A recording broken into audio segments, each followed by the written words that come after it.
Hello，大家好，今天是7月18号，美股周复盘行情视频，我是阿哲，我们又再次见面啦。美股再次跳空下跌，吞没阴线后，再次让我们逃过一劫。美股还在震荡区间内，不论是盘前视频还是盘前的广播，阿哲都多次提醒了，要注意仓位的控制，这里还有可能是假突破。那么这周的上涨有没有把你骗到？不过英伟达和亚马逊趋势都还算正常，短暂回调之后依旧还是能够保持看涨的。我们来到今天的行情图板。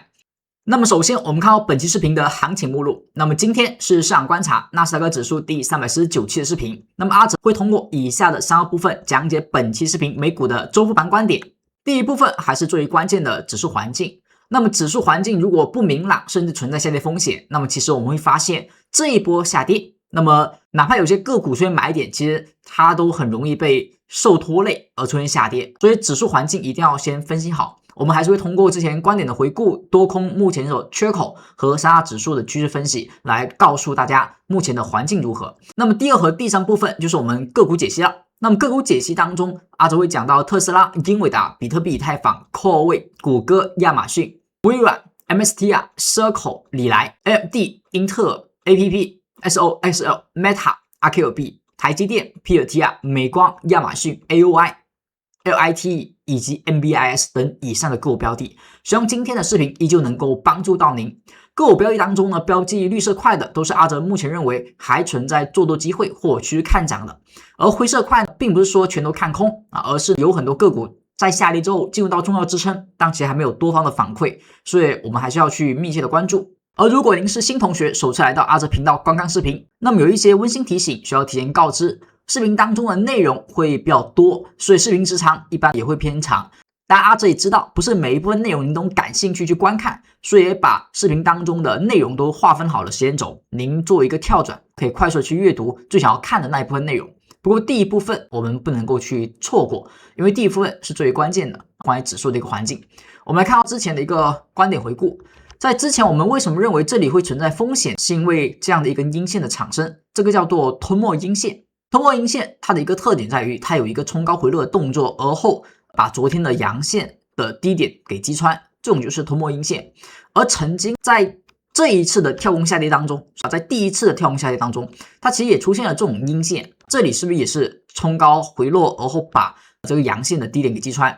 包括这一个地方冲高创了一个新高，把昨天阳线的低点击穿，这种动作它在短线上是在一波上涨后很危险的一个 K 线，它容易形成短线高点。所以不管是之前的这一波下跌，还是之后目前的这一波下跌，它其实都出现了这种阴线。所以下次你再遇到不管是手动股票还是指数出现这种阴线，都要小心。那么它的高点就会有一个压力。有时候市场调整会比较简单，就直来直去的，涨上来跌下去比较简单。但现在这一次又比较复杂。不过它再怎么复杂，它还是有一些特定的压力，并没有去有效突破。所以在市场走到这两根动作的时候，阿哲也提醒过，这个地方它的突破其实并不是很有效，它的实体并没有过半，它都是略微的突破，第二天就跌回来，所以略微突破，第二天跌回来，这种就说明压力还是有效的。所以当前还是属于下跌趋势，高点降低。而如果这个趋势如果是延续，理论上它应该把这个低点也击穿了。所以当前的一个趋势结构，如果下跌趋势的延续一直不能够去有效的创出高点，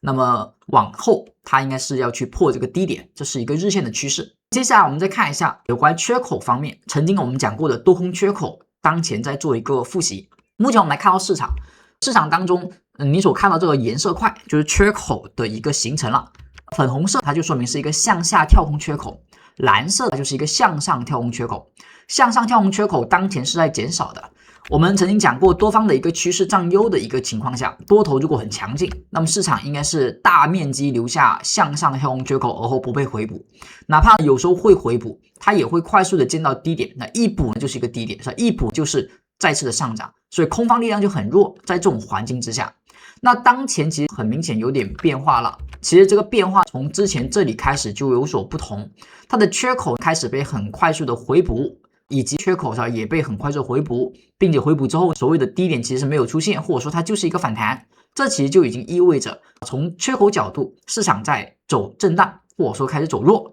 而当下市场是空方占优吗？我们需要用最新的这个缺口来去进行一个判定。当前其实已经有了很多迹象代表空方的一个势力是逐渐变强，多方是在走弱。之前这里出现一个向下跳空缺口，这个缺口出现之后，它没有快速的回补，而后是延续下跌了一波，后续反弹时把缺口补掉了，但是那都是1周后的事情。一个缺口能够保持1周不被回补，这其实已经说明空方足够的强力。而后在回补这个缺口之后，市场反而是有压力，而后再次的出现向下的跳空。所以目前的一个走势下，市场又出现一个向下跳空缺口，而上缺口是截至目前为止已经有1个月时间没有出现了。所以当前是空方在逐渐的抢夺优势，而多头开始在走弱。那空方强势市场它的一个表现特征就会和多头强势市场反过来，也就是说它容易出现向下跳空缺口，而缺口它要么不回补，要么一回补就是高点就要出现下跌，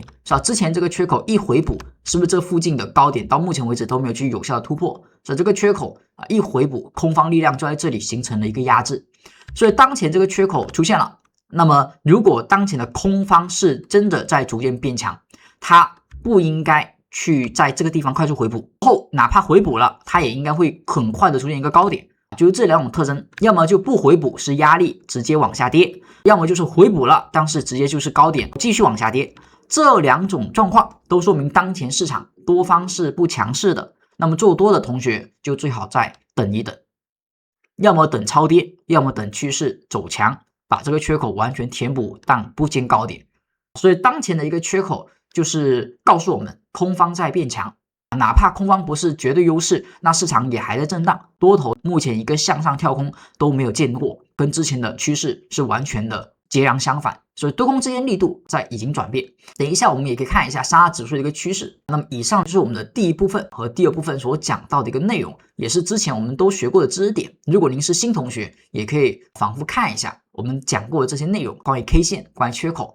那如果您是老同学，听到这不要忘记为阿哲视频照常点上您宝贵的小红心，宝贵的点赞，依旧支持阿哲每期视频的一个创作。当然如果您是新同学，首次观看阿哲视频，如果阿哲的观点能够帮助到您，也希望大家在学习之余可以点击视频底下的订阅按钮，在点击之后就会成为阿哲讲究频道的订阅粉丝观众。那么未来我们可以持续学习技术分析以及交流美股行情。那么接下来我们来到今天的第三部分，三大指数的趋势分析。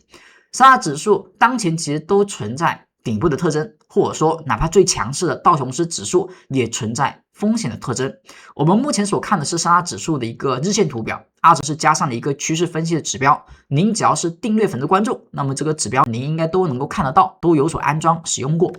为什么最近的风险我们不断的在强调，不能够简单的去上涨而去做多？因为它最近出现了一个跟之前高位产生的高点时的风险信号是类似的，这个叫做黄色 K 线，也叫金顶 K 线。这个 K 线产生的时候，在上海趋势图当中就代表它是一种容易见高点，当然也是一种市场异常强势的状况。而这种强势如果不能延续，那么一旦走阴线，那么就容易出现物极必反要下跌的行为。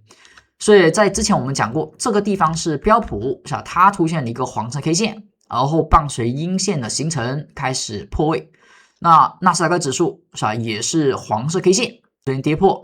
像道琼斯也是黄色 K 线出现跌破。所以不管是指数还是个股，一旦市场走过一波上涨到了黄色 K 线，说明它的涨势很强劲。当这个强劲能不能维持呢？它需要保持黄色的一直显现，这样说明多方很强，但还没有物极必反。一旦黄色消失，特别伴随有仿冒阴线或者说明显下跌的实体阴线，就说明强归强，但已经物极必反，就要小心风险了。所以像最近的这波调整，这波下跌，我们在黄 K 出现之后都已经多次提醒风险。而当下标普在下跌时也出现了下跳缺口，是吧？纳指也出现了，标普还没有，所以目前的标普走势是强的。如果你的个股在目前的下跌当中，周五那波下跌如果也没有缺口，像亚马逊那样子，其实是一个好的现象，说明市场的两个指数都有缺口下跌，你的个股居然扛住了，低开之后把缺口补住了，或者说都没低开，那么说明你的多方在那一天其实是有点不正常的，说明至少有所托盘。所以那样也可以看出您从个股目前是强还是弱，当然这是短线方面。所以后续我们在做个股解析的时候，我们要注意的就是是否在周五下跌时你的个股有没有缺口，以及目前你的股票是不是紫色的飘带。紫色飘带是上海趋势图当中另外的一个趋势的判定，只要是紫飘带，说明它是支撑；黄飘带就说明是压力。所以黄飘带的指数，所以当前纳指是最弱的，次于标普，次于道琼斯。而如果你的个股能够是紫色飘带，并且伴随它的下跌是没有缺口的，那么像道琼斯这种方式的，那至少说明它当下去做多会比其他个股更有希望能够上涨。那么以上就是我们对于三大指数一个简单的一个解析了。那当下道琼斯依旧保持最强，而后是标普，然后是最弱的纳斯达克。而保持上升趋势还有支撑的标普的缺口之后还在飘带之内，所以这里如果下周能够止住，那么说明飘带的支撑还没破，道琼斯就还没有完全跌破，所以这些都还在支撑附近。最弱是纳斯达克指数科技股的一个表现。关于这个上海趋势图，如果您也想看到手中股票有没有出现黄 K， 或者说有没有出现紫飘带和黄飘带，它们的支撑压力在哪里？如果您目前还没有安装的，但是您是已经订阅阿哲频道的，那么阿哲建议大家，您可以在右上角的弹窗小卡片当中可以找到助教，而后去进行一个安装。因为上海趋势图就是我们订阅粉丝同学一个专享的一个福利，您只要订阅阿哲频道了，感谢您的支持，阿哲对于订阅同学是有一些见面礼的，分别有4重礼物。第一个是我们的特色指标上海趋势图，而后是盘前广播，一般也会在盘前写一些观点。第3和第4是一些知识内容课程，分别有技术分析的进阶内容和美股期权课的一些实战班，这些都是内部去不公开的一个分享。大家如果感兴趣，都可以在找到朱老师之后去进行安装，去进行报名参与我们的课程。不管是右上角弹窗小卡片，还是底下的评论区置顶链接，阿哲都把朱老师的联系方式都放在了那里，大家点击之后就可以找到助教了。当然前提您表示订阅粉丝同学。下周的一个课程安排大家也可以看一下，下周我们在周2到周5早上10点香港时间都会开课，一般每周都会有。下周我们会讲到趋势为王，节奏制胜，那么阿哲和阿哲团队老师会继续为大家分享更多关于市场的一个分析，以及更加适用于当下行情的一些操作的一个手法，希望对您能够有所帮助。接下来我们来到今天的第2部分，也是个股解析环节。那么接下来我们看到第一只标的是特斯拉，特斯拉的一个走势还是保持一个日线的震荡，很混乱，支撑位依旧是没能够守住，价格在走上突破当时红色区间的压力的时候没能够成功，走了上扬小顶，而后就跌落了。所以目前特斯拉是逐渐的走向，一个空方趋势。我们通过这个纯粹的 K 线来看，可能不太明显。我们调到上海趋势图，从上海趋势图当中，您就会看到趋势当中它的一个中长线趋势和它的中短线趋势都是偏空的。其实很简单的一个分辨，就是您看一下这个上海趋势图当中的一个龙门线，您装上之后，如果您看到这个某只标的的线，它整体是处于压制状态，价格在股价之下运行，或者长时间都是在这个线之下运行，要小心了。它这种属于一个中长线压制的形成，而后如果往反方向运行，脱离这个压力，是吧？那么它就是中长线下跌的一个起点。而飘带是中短线的趋势，而目前的飘带是不是也是往下在运行？价格也是大体在这个线下，是吧？不管是龙门线还是飘带，都在这之下。这种其实就是形成一个日线的极度空方的一个偏向了，所以价格走势在反弹之后，黄色 K 线之后逐渐的走空。所以黄 K 一旦产生，如果是黄色飘带的黄 K， 那风险又更大，说明它是一个反弹过程当中的黄 K。而如果它是一个紫色飘带的黄 K， 说明它有可能只是回调。所以紫色飘带有黄 K 也要小心，但是很多时候它可能是回调，黄色飘带的黄 K 就有可能是一个反弹的高点，就很危险。当前市场是下跌，进入到了一个蓝色 K 线，蓝色 K 线则说明是超跌的动作，但超跌不代表一定会止跌，超跌不代表它就一定会这么暴涨，超跌还得要有一个止跌阳线，至少要有强劲的止跌动作，最好是有反包阳。所以目前是有超跌没止跌，那么市场又转为了黄色飘带，那么就依旧看空方的一个走势，哪怕后续有超跌止跌的动作，也只能先看个反弹。我们再看到周线级别当下也是黄色飘带，是吧？它的一个龙门线在底下，离得还比较远，所以特斯拉慢慢的走势逐渐的转为周线的反弹走下跌。目前预期是有可能是要这么去走，就因为它的黄色飘带，所以说明周线也是反弹。那周线反弹，而后又不能站上周线，日线又是龙门线压制，那是不是它的方向就容易走弱势震荡，亦或者是往周线龙门线去走？所以要小心这种方式的出现，所以在这里仓位就开始，我们不能够太重的去加到特斯拉去搏它这些中期低点了，是吧？因为它之前我们当时没有右侧这个行情的时候，我们还可以预期它这里能够推动出中期低点的反转，但这里直接就跌破了，是吧？走黄飘带了。那这样我们的预期就要减弱了，那不能太盲目的去看这里是中期低点形成。虽然价格走势这个地方有强支撑，如果往下跌到这里又出现什么超跌反弹的阳线，其实还是可以做的，因为它的空间其实也会有，但它只要没有说很强势，能够直接构成突破龙门线和飘带，就只能先做一些反弹。再强的支撑踩太多次了，如果一直在这里反复的踩而不能够反转，那迟早也会跌破，是吧？所以左边这个地方的支撑还是可以看的，一旦有机会，这附近其实还能做短线的反弹。接下来我们来看到英伟达的一个行情，阿哲认为就没有太多的一个问题，虽然它还不算是特别的强力的突破某些压力，是吧？它也没突破这个压力，但还是相对底下支撑还是能够保得住，整体还 OK。而后我们来看到上海趋势图，从上海趋势图的走势来看，就同样是日线，同样的感觉好像上面有压力，但是跟特斯拉比起来，它就好看很多。你会发现价格整体是在龙门线之上站住的，而后它的一个飘带目前也有一个黄色转为了一个紫色，是吧？价格开始也走上飘带了，有一个突破飘带了，是吧？这是不是整体来讲 OK？ 那紫色飘带上的黄 K 也是风险，但是大体我们先看回调，是吧？那目前就调到飘带了，它的空间已经调大了。那调到之后，如果这个地方能够紫飘带上出现一个反包，最好把缺口补掉。那我是不是可以认为这里是一个回调结束，而后看再次的一个启动上涨，看更高的一个高点，这就没有问题。所以第一次我们说龙门线出现了蓝 K 反包，而后做一波多头，目前有黄 K 了，这里其实就是一波左侧看涨的起点以及终点。好，那当下这是左侧，当时这个趋势还不明确。那目前我们认为它已经构成了短周期的反转，那回调不破走启动，那么这里就做右侧看涨点，所以下周可以关注是否有这个行为出现，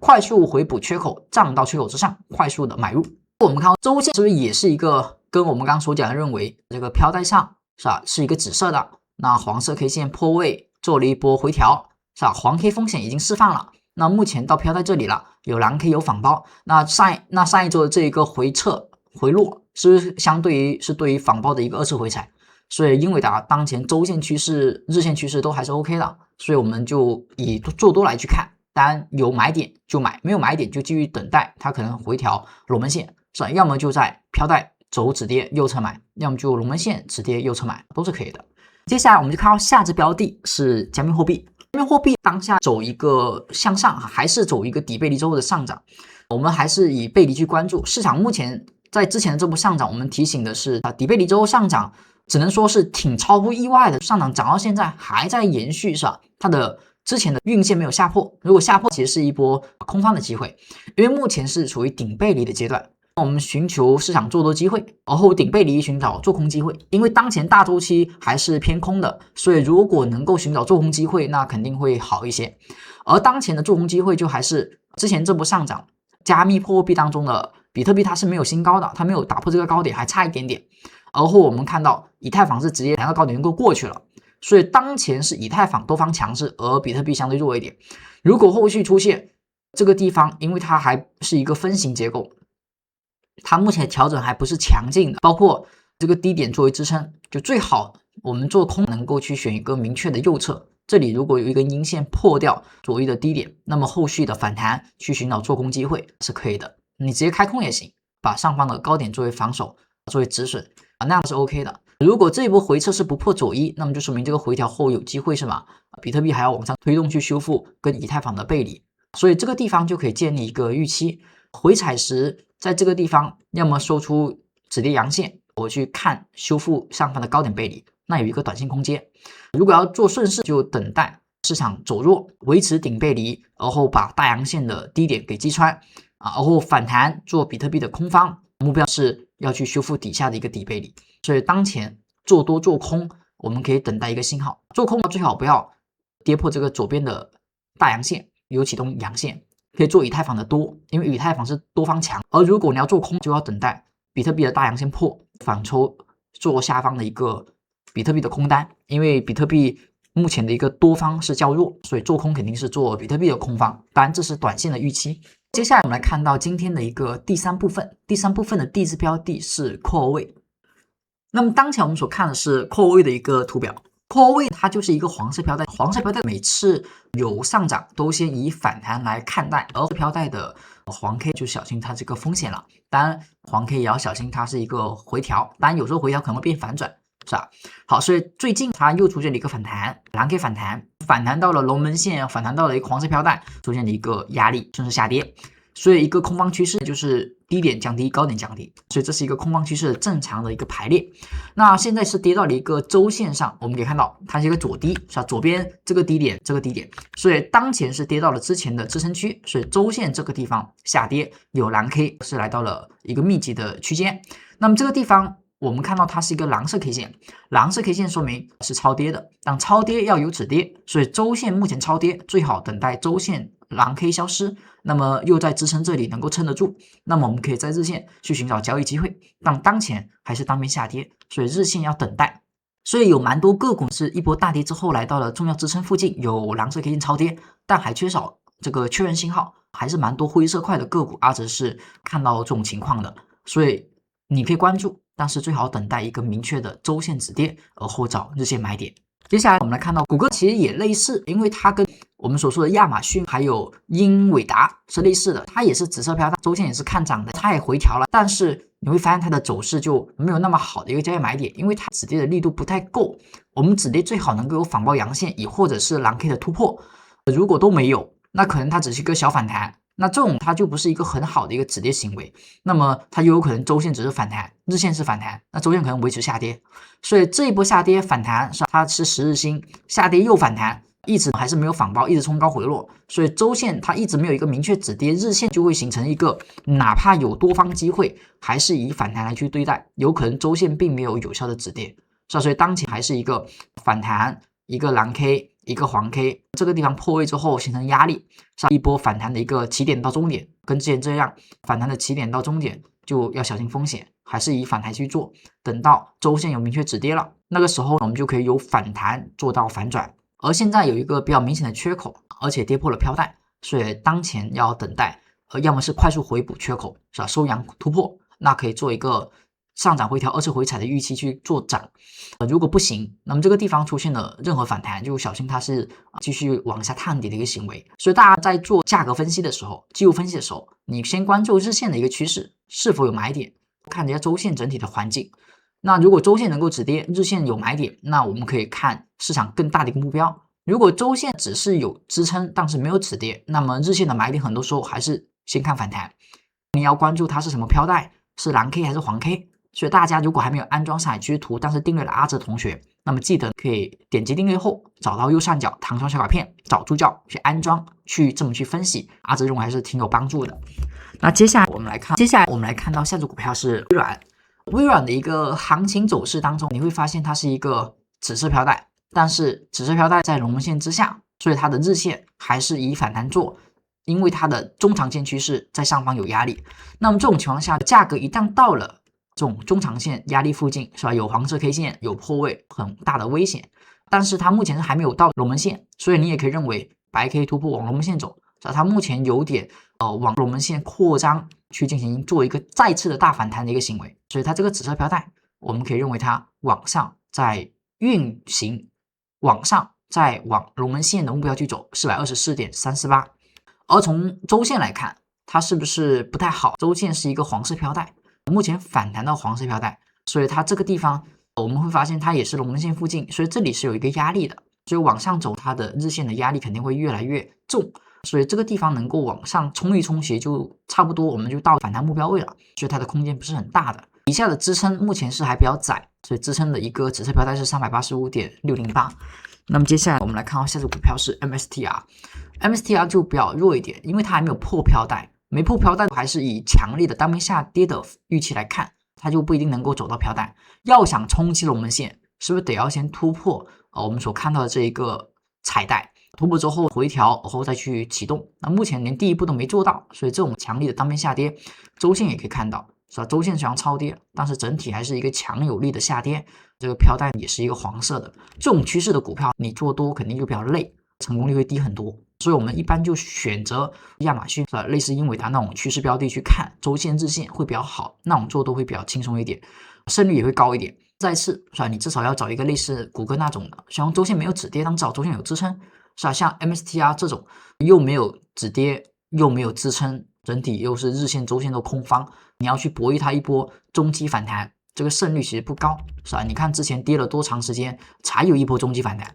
你怎么认为这一波就会中期反弹呢？所以这种其实做多就很难。下一只标的，这块依旧我们先看到周线，周线就是一个蓝 K 连续。我们之前讲过，蓝 K 如果太多不太好，它已经连续很多连续的超跌，把趋势都给跌坏了。这个时候再出现止跌反弹，就只是看周线反弹，是吧？所以目前还没有止跌，依旧可以等待，因为它左低还没有破，所以二次回踩到这个地方，如果能够蓝 K 消失反包，看一下反弹力度，如果能破飘带，那有机会是二次升幅回踩后的启动，所以当前还是要等周线有一个止跌反应。周线止跌一般要伴随日线的一个转势，所以周线的蓝 K 能够消失反包，正常它应该日线会出现一个破飘带，走一个回踩不破，慢慢的去看周线的一个反弹。周线反弹能够走强，那么龙门线会往上拐，那时候就有可能是一个二次升幅回踩，然后再启动。当然这个是预期，如果它继续走超跌，甚至破左低，那就没戏了。接下来我们来看到李来还是标记的这个绿色块，但是它的绿色块不是一个多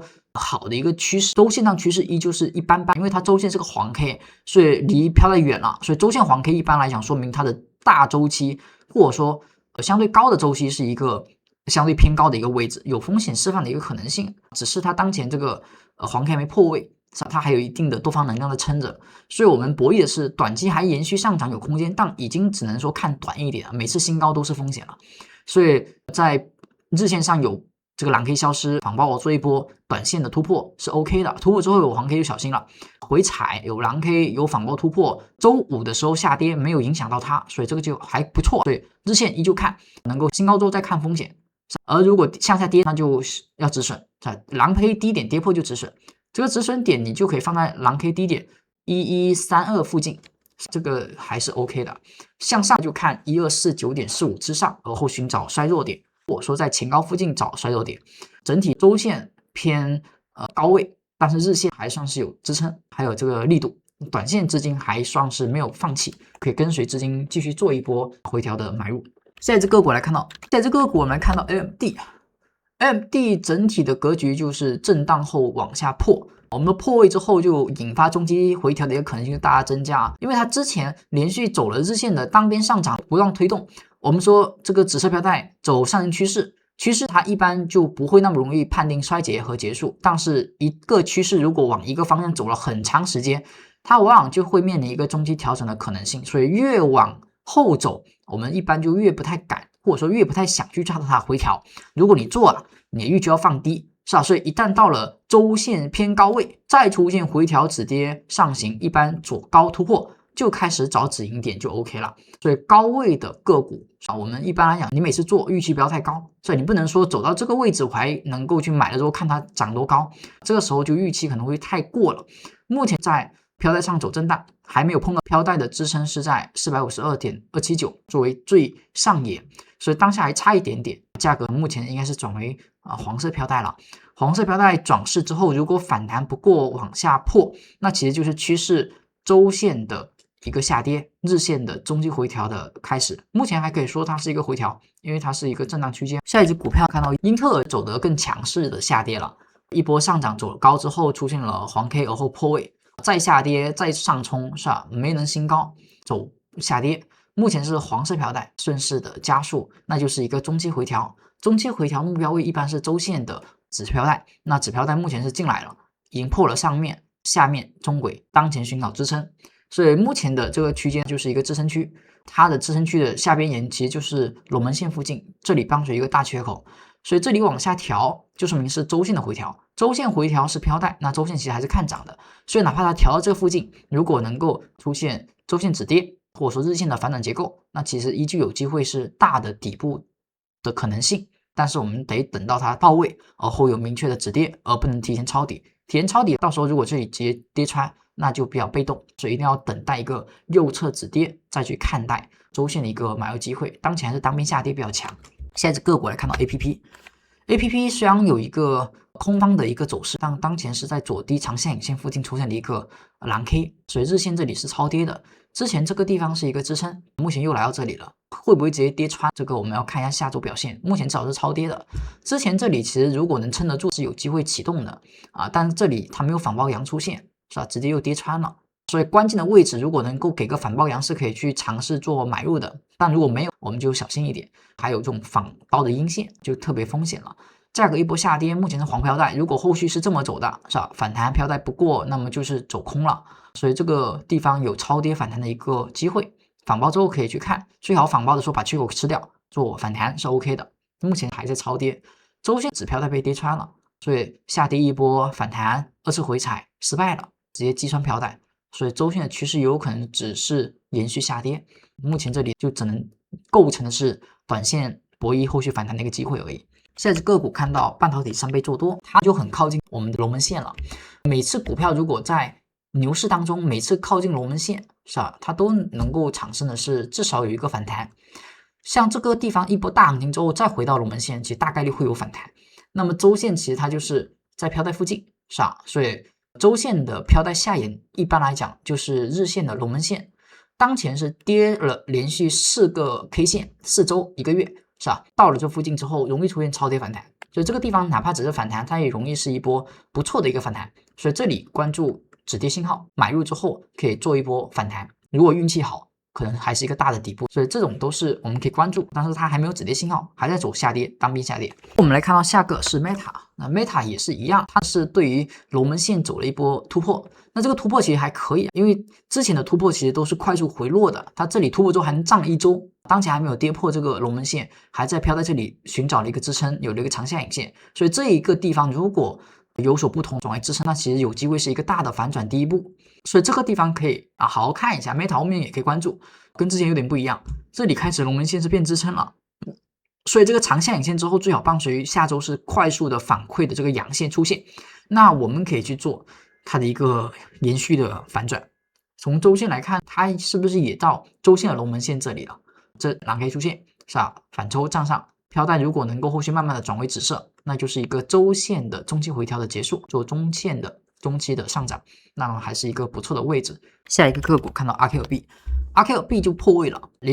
开始破掉龙门线了，这是好多年以来首次破掉，是吧？之前龙门线这附近其实都是撑住的，没破掉，目前是破掉了，所以这个地方要注意它的支撑的一个有效性已经有可能转为压力了。价格后面的飘带如果往下压，那么后续的反弹只要没有一次快速强劲的突破，那么每次都容易下压，这个空就形成了，那么就容易是周线的往龙门线走。因为周线它只要破飘带有效，那基本上就是要开始往龙门线去运行了，那它要走黄色飘带，所以当下要小心。价格走势已经开始进一步的走弱，在这里只是产生一个反弹，没有产生像之前那样的一个快速的上行，所以我们最好更加右侧的方案就是等待蓝 K 的突破，而后去寻找这个机会。如果蓝 K 不破，不要随便去抄底，这是周线上的一个蓝 K。我们来看到下一只股票是台积电，台积电价格是不是也在走当边下跌，延续飘带？它的一个蓝色 K 线是不断的被下破，没有去突破，所以它并没有一个价格的一个买点。现在也是走了1周的一个下跌回调，到了一个飘带附近，那么这个地方可以寻找支撑。之前这个地方有蓝 K 反包突破，是一波起点，那现在这里还没有出现这种信号，继续等待。上周是单边下跌，下一周如果能够在龙门线附近寻找支撑，那可以寻找一些中期的买入机会。刚好 PLTR 跟 Meta 一样是有点变化，但是没有 Meta 那么明显，因为它还是属于空方趋势的。当前这一波或者说它更像是微软，是吧？价格破了一个日线的趋势飘带，转为止带。那目前走了大阳线后的回调，周五下跌没有缺口，那么它有一个意向就是往上去碰这个飘带，所以下一个反弹目标可以延续看到 150.52， 周线上就来到了一个我们的飘带的一个压力附近了。所以如果下一波反弹，基本上就看能不能弹到飘带上，因为之前这一波至少是破过一次的，所以这个地方还不是说没有空间，只是说开始进入压力，但这个压力区间反馈还不算很强，它只是震荡而已。所以这里只要有一个启动，那么就可以看到下一个龙门线的一个空间150附近。下一个股票看到美光其实也是走了一个下跌后反抽飘带，而后顺势下破，所以也是价格的反向了。市场出现了一个往周线的回调，小周线回调飘带之上站住，但这里依旧是连阴，所以只要没有止跌，明确的一个周线止跌，其实日线上就要小心。我们至少要等待是吧？反包的阳线出现，回踩飘带，那么在这附近寻找一个支撑，出现周线回踩飘带，反包阳线，再去寻找日线的机会会更好。否则这种单边下跌走中低回调，日线的买点很多时候可能是反弹，所以当下是补了一个缺口，缺口没有完全的被回补，这个地方要看一下支撑如何。如果这个缺口被跌破了，那往下就是要去龙门线了。下面再看到亚马逊，亚马逊的一个结构就跟英伟达差不多，但比英伟达要好不少。它也是一波上涨突破了一个飘带，然后往下回踩，是吧？没有缺口，是吧？没有缺口，目前没有缺口，有一个飘带的支撑打下来，往上补缺口，所以多方力度还是比较强。接下来下周再次出现反包阳线，那么是不是回踩止跌反包阳，跟亚马逊跟英伟达一样，是吧？也是可以继续往上看反转的延续，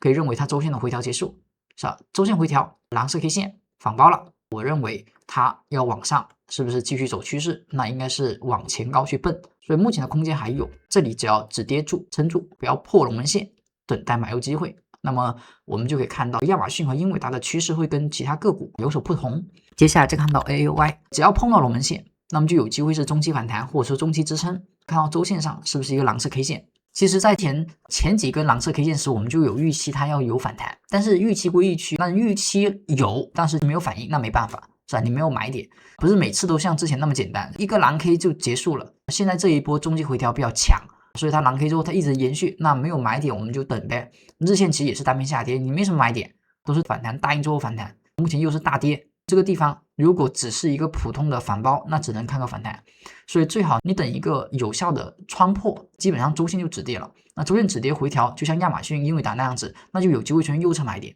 啊，那个时候会更加明确一点。像 LITE 也是一样的，它跟这个 AOI 似的，也是龙门线附近，也是周线的蓝 K， 它的蓝 K 消失了，但是它的蓝 K 消失后，连实体都没突破，是吧？至少要出现一个站上，是吧？那我们认为它止跌。否则这个蓝 K 是还没有明确的一个机会的，价格出现了一个周五的低开上冲，那么这个地方其实可以构成止跌信号，但它只是日线止跌，所以要看一下能不能出现止跌之后的上破，这个买点其实是成立的，但只能说作为短线买点，它要有一个强力的上破，然后股价回踩，那么还可以延续周线的一个止跌后的反转预期。现在个股来看到 NBIS 的价格走势。它的结构也是周线的回调，是吧？周线也到飘带了，但周线也是大阴线，所以有支撑归支撑，但是没有止跌动作，所以你要等，要么是回到龙门线 141.147 找支撑，要么在这周线的紫色飘带附近寻找一个止跌买点。所以目前你会发现很多股票的趋势是类似的，都是周线寻找到支撑，但是它没有有效的止跌。所以当前如果你要做股票，最好还是有点耐心，或者说你就寻找已经有明显格局改变的，否则我们在这种地方寻找的买点，很多时候只能先看看反弹，反弹够强，后面再走二次回踩的一个右侧，再去加仓或者再去布局会更好。那么以上就是7月18号美股盘前行情快报，希望对你能够有所帮助。更多精彩内容，我们下周再见，拜拜。